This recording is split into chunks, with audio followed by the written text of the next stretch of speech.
নমস্কার, কাকলিস কুকিং হাবের নতুন আরেকটি ভিডিওতে আপনাদের সবাইকে স্বাগত।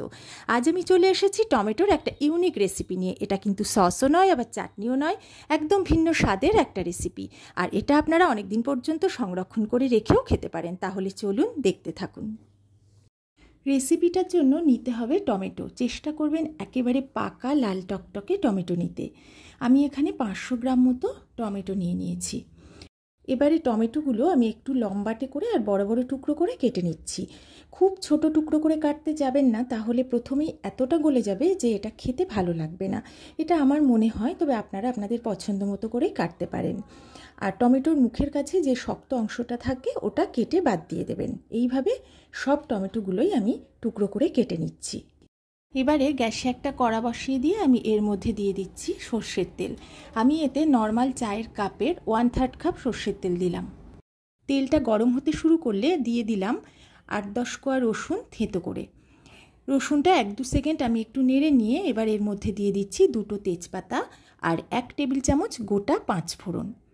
এবারে 15 সেকেন্ড মতো এগুলো সব নেড়ে নিচ্ছি তেলের মধ্যে। নেড়ে চেড়ে নেওয়ার পরে এবার আমি এর মধ্যে দিচ্ছি 3-4টে শুকনো লঙ্কা। শুকনো লঙ্কার বোঁটাগুলো ছাড়িয়ে নিয়েছি আর মাঝখান থেকে কেটে নিয়ে শুকনো লঙ্কাগুলো আমি এর মধ্যে দিয়ে দিলাম। এবার আবারও 15 সেকেন্ড এই সব কিছু ভেজে নিচ্ছি।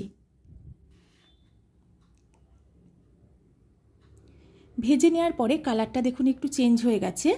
এবার এখানে আমি 2 টেবিল চামচ সাদা সর্ষে সাদা ভিনিগার দিয়ে বেটে নিয়েছি, সেটা পুরোটাই এর মধ্যে দিয়ে দিলাম। সর্ষেটা অবশ্যই ভিনিগার দিয়ে বাটবেন, তাহলে এই খাবারটা আপনারা অনেক দিন সংরক্ষণ করে রাখতে পারবেন। আর আপনারা এর বদলে কালো সর্ষেও ব্যবহার করতে পারেন। 1-2 সেকেন্ড নেড়ে নিয়ে এবার আমি এর মধ্যে কেটে রাখা টমেটোগুলো অ্যাড করে দিলাম। এগুলো দেওয়ার পরে একটু নেড়ে চেড়ে সব কিছু মিশিয়ে নিচ্ছি। পুরনো নতুন সকল বন্ধুদের যারা সব সময় আমার পাশে থাকে, পাশে আছে, তাদের সবাইকে আমার অনেক অনেক ভালোবাসা, অনেক ধন্যবাদ। এবারে নেড়ে নেওয়ার পরে আমি দিচ্ছি স্বাদ মতো লবণ। এবার দিচ্ছি 1/2 চা চামচ শুকনো লঙ্কার গুঁড়ো, এটা আপনারা আপনাদের স্বাদ মতো দেবেন। আর দিয়েছি 1/2 চা চামচ হলুদ গুঁড়ো।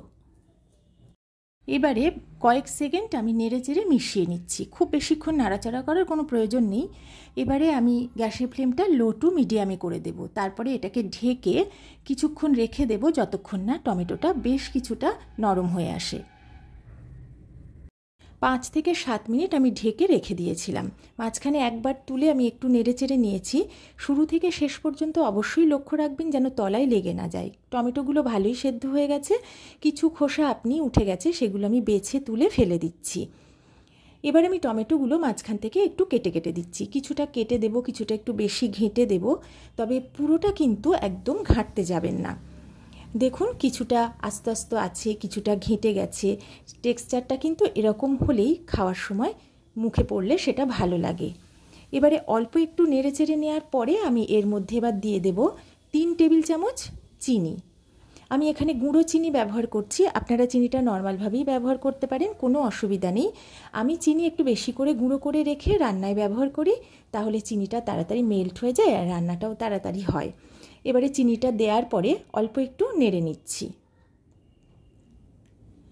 অল্প কিছুটা তেঁতুল অল্প জল দিয়ে আমি ভিজিয়ে রেখে দিয়েছিলাম, সেটা হাত দিয়ে কচলে কচলে কাতটা বার করে নিয়েছি, ছিবড়ে আর দানাগুলো ফেলে দিয়েছি। এই কাতটা নর্মাল চায়ের কাপের 1/3 কাপ মতো হবে। এটা পুরোটাই টমেটোর মধ্যে আমি দিয়ে দিলাম। টমেটোর এই রেসিপিটা টক ঝাল মিষ্টি স্বাদের হবে, তাই টক ঝাল মিষ্টিটা অবশ্যই আপনারা যে যেমন পছন্দ করেন সেই পরিমাণে অ্যাড করবেন। আর এখানে আপনারা তেঁতুলের টক ছাড়াও স্বাদ অনুযায়ী লেবুর রস বা ভিনিগার অ্যাড করতে পারেন, বা আম পেস্ট করেও এর মধ্যে দিয়ে দিতে পারেন, তাহলেও কিন্তু খেতে খারাপ লাগবে না। আজ আমি যে রেসিপিটা আপনাদের বানিয়ে দেখাচ্ছি সেটা হলো খুবই টেস্টি টক ঝাল মিষ্টি টমেটোর আচার। খুবই সহজলভ্য টমেটো দিয়ে কত সহজে কত সুস্বাদু একটা আচার বানানো যায়, নিশ্চয়ই এতক্ষণ আমার সাথে থেকে আপনারা সেটা শিখে নিয়েছেন। এবার শেষেও দেখে নিন যে আমি এর মধ্যে কি অ্যাড করি। আমি এতক্ষণ মিডিয়াম টু হাই ফ্লেমে আচারটা ফোটাচ্ছিলাম আর মাঝে মাঝেই নাড়ছিলাম। নাড়তে নাড়তে জলটা কিন্তু প্রায় শুকিয়েই এসেছে। এই জলটা কিন্তু একদম শুকিয়ে ফেলতে হবে। আমি বেশ কিছুটা মৌরি ড্রাই রোস্ট করে গুঁড়ো করে নিয়েছি। সেই গুঁড়োর থেকে 1 টেবিল চামচ মৌরির গুঁড়ো আমি আচারের মধ্যে অ্যাড করে দিলাম। এই মৌরিটা অ্যাড করার ফলে এর স্বাদ আর গন্ধটা কিন্তু হয়ে উঠবে একদম অসাধারণ। মৌরির গুঁড়োটা ভালো করে মিশিয়ে নেওয়ার পরে আরও মিনিট খানেক আমি লো টু মিডিয়াম ফ্লেমে এটাকে সমানই নাড়াচাড়া করে নেব, যাতে এর জলটা পুরোটাই শুকিয়ে আসে। যারা নতুন এসে আমার চ্যানেলে ভিডিওটা দেখছেন, যদি আমার ভিডিও একটুও ভালো লাগে তাহলে অবশ্যই আমার চ্যানেলটা সাবস্ক্রাইব করে আমার পাশে থাকবেন। দেখুন নাড়তে নাড়তে জলটা প্রায় শুকিয়ে এসেছে। আমি গ্যাসের ফ্লেমটা অফ করে দিয়েছি, ভালোই তেল ছেড়ে দিয়েছে। এবার এটাকে আমি অন্য পাত্রে তুলে নেব। আচারটা প্রথমে আমি একটা প্লেটে আর একটা বাটিতে তুলে নিচ্ছি, তারপর ঠান্ডা করে শুকনো এয়ারটাইট কন্টেনারে ভরে রাখবো। আপনারা শুকনো এয়ারটাইট কন্টেনারে ভরে নর্মাল ফ্রিজে আচারটা 8 থেকে 9 মাস অনায়াসেই রাখতে পারবেন। আর যদি বাইরে রাখতে চান তাহলে 5 মাস কিন্তু দিব্যি থেকে যাবে। আমার টিপস ফলো করে আচারটা বাড়িতে বানিয়ে দেখবেন আপনাদের খেতে কতটা টেস্টি লাগে। যদি আমার রেসিপিটা ভালো লাগে আমার ভিডিওতে একটা লাইক কমেন্ট শেয়ার করে দেবেন। তাহলে আজকের মতো বিদায় নিচ্ছি। নতুন কোনো সুন্দর রেসিপি নিয়ে খুব তাড়াতাড়ি আপনাদের কাছে চলে আসব। সবাই ভালো থাকবেন, সুস্থ থাকবেন।